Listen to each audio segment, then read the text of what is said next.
और अब बेटियों ने भी शराब पीना शुरू कर दिया। बेटियां शराब पीने लगेंगी, कभी भगवान राम का राम राज्य भारत में आएगा? बेटियां शराब पीने लगेंगी, कभी अच्छे समाज का निर्माण हो पाएगा? बेटियां शराब पीने लगेंगी, कभी करप्शन, बुराई, भ्रष्टाचार मिटेगा? बेटियां शराब पीने लगेंगी, बूढ़े माँ बाप की इज्जत आबरू मान पर पगड़ी बचने वाली है? क्या समाज बना? बेटियां शराब पी, गप नहीं बोल रहे। लड़कियों ने भारत में भी दारू पीना, लंदन अमेरिका छोड़ो, लंदन अमेरिका पहले भी पीते थे, पीते रहेंगे। भारत में रामायण लिखी गई, गीता है, यहाँ राम ने जन्म लिया, भगवान जन्म लेते। भारत की धरती सती सावित्री सीता अनसुईया कर्णावती दुर्गावती पद्मावती की धरती। लंदन अमेरिका ये नहीं है।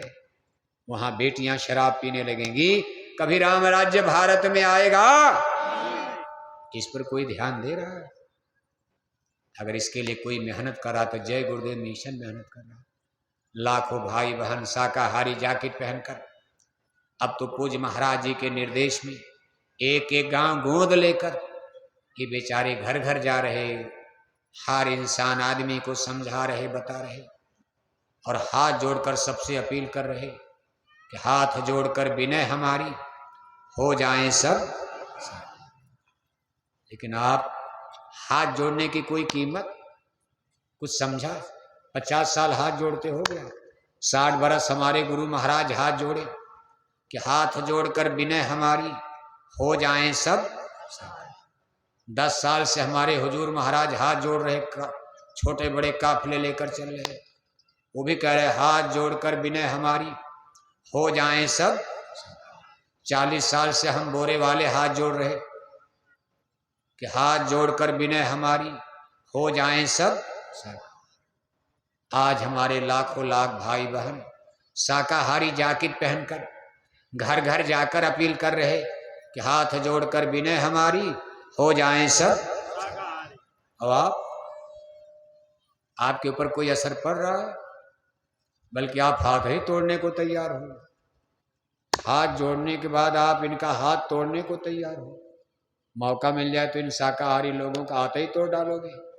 लेकिन याद रखना, गांव में एक कहावत कही गई, आदमी 2 चीज से मानता, 2 चीजों से, या तो माने बात से और नहीं तो माने, जोर से बोलो। अब हम तो नहीं बोलेंगे, मशीन लगी है, हमारी आवाज इसमें आ जाएगी। बहुत दूर तक लोग सुन, लंदन अमेरिका तक सुन रहे हैं, लाखों लोग से इतने नहीं है, ये मशीन का जमाना है। लेकिन आपकी आवाज इसमें नहीं आ रही, आप बोल सकते हो, जोर से बोलो। या तो माने बात से और नहीं तो माने। जिसको डंडा कहा जाता है, माँ बाप भी घर में डंडा रखते नहीं रखते? कोई माँ बाप अपने बच्चे को मारना चाहता, लेकिन गलती पर गलती, गलती पर गलती, कभी न कभी गुस्सा आता, छड़ी उठती। ऐसे भगवान को तो गुस्सा नहीं आता, इसीलिए उनको भगवान कहा जाता।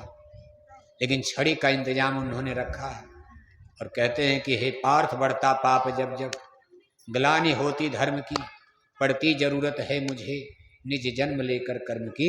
मुझको भी इस मृत्यु लोक में अवतार यानी जन्म लेना पड़ता। लेकिन भगवान जब आते हैं, बात वाली बात का अपील नहीं कर, भगवान को क्या हाथ जोड़ने की जरूरत है, सीधे डंडा लेकर आते हैं। जब जब हो धर्म की हानि, यदा यदा ही धर्मस्य ग्लानिर्भवति भारत, उनका डंडा उठता। रावण के जमाने में उठा, ऋषि मुनियों ने रावण को कितना समझाया। 14 बरस भगवान राम जंगल में रहे, तब तक कितना रावण को ऋषि मुनि सब लोग समझा रहे। लेकिन अधर्मी विधर्मी घमंडी अहंकारी राजा रावण अपने ज्ञान का, अपने बल का, अपने धन का, अपनी जाति का इतना बड़ा अहंकार, कोई अपील मानने को तैयार नहीं। तो भगवान राम ने नाराज होकर काउंटर करो, खत्म करो, लंका समाप्त करो। इतना बड़ा काउंटर कर दिया कि रहा न कुल कोई रोवनिहारा। 1 लाख पूछ 1.25 लाख नाती, और ता रावण घर दिया न। फिर लाखों बरस बीत गए, द्वापर का काल का युग आया, सारे राजवंश अधर्मी विधर्मी, राजा महाराजा अधर्मी हो गए, गलत काम में लगे थे। हस्तिनापुर की कुरु राजसभा में द्रौपदी का चीर हरण हो गया। भरी सभा में दुर्योधन ने अपने अनुज दुशासन से कहा, हे दुशासन, द्रौपदी को नंगा करके मेरी जंघा पर बैठा दो। नंगा तो नहीं कर पाया, लेकिन दुर्योधन की जंघा को पाप लग गया। पांडवों का वनवास हो गया। द्रौपदी को लेकर पांडव जंगल गए, 13 वर्ष ठोकर खाए। वनवास बीतता है, पांडव द्रौपदी के साथ वापस आते हैं, भगवान श्री कृष्ण से मिलते। भगवान श्री कृष्ण ने युधिष्ठिर से कहा, हे युधिष्ठिर, एक बार मैं भी दुर्योधन से को समझाने जाना चाहता हूँ। युधिष्ठिर ने कहा कि सो मेरा भाई है, दुर्योधन मेरा भाई है, मैं उसको बचपन से जानता हूँ। बड़ा संस्कारहीन व्यक्ति है, बड़ा दुष्ट है, अहंकारी घमंडी है। वो आपकी बात को बिल्कुल इनकार कर देगा, आपको गाली देगा, आपका अपमान करेगा, तिरस्कार करेगा, बेइज्जत करेगा। इतना अहंकारी दुष्ट है कि आपकी बात पर कोई ध्यान नहीं देगा। भगवान के ने कहा, युधिष्ठिर, मैं काल ब्रह्म हूं, मुझे मेरा कोई मान करे अपमान करे क्या फर्क पड़ता।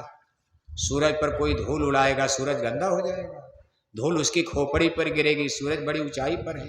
हे युधिष्ठिर, मैं कोई साधारण पुरुष इंसान नहीं हूं, मैं इसी काम के लिए धरती पर मैंने जन्म लिया।